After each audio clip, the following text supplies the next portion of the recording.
जब पहली बार उसकी उंगलियां मेरी कलाई पर फिसलीं तो जैसे किसी ने मेरे भीतर कोई घंटी सी बजा दी।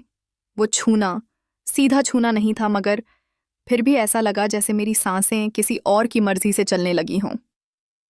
मैंने कुछ कहा नहीं, बस अपनी आंखें बंद कर लीं। उसने कुछ भी अश्लील नहीं किया, न कोई बोल, न कोई इरादा, मगर हर चीज़ दो अर्थों में बहने लगी। जैसे उसकी नज़रें मेरी बातों से ज़्यादा मेरे लहजे को पढ़ रही थीं। मैं बैठी थी पास ही, और उसने धीरे से मेरे बालों को कानों के पीछे किया। वो इतना छोटा सा स्पर्श था, पर लगा जैसे पूरी रीढ़ में एक सिहरन दौड़ गई हो। मैंने झुकी नज़रें उठाईं तो उसकी आंखों में कोई सवाल नहीं था, बल्कि एक शांत सी बेचैनी थी।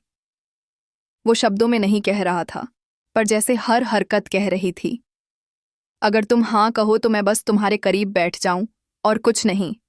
मैंने कुछ नहीं कहा, ना हाँ ना ना, पर मेरी चुप्पी ही उसकी इजाजत बन गई। उसने अपना हाथ मेरी उंगलियों पर रखा, एकदम हल्के से, जैसे कोई पुराने राग की पहली सरगम छू रहा हो। मुझे लगा जैसे मैं कोई वाद्य यंत्र हूं और वो मेरी धड़कनों से कोई धुन छेड़ने आया है। हमने कुछ नहीं किया उस शाम, पर जितना भी नहीं किया वो सब कुछ कह गया।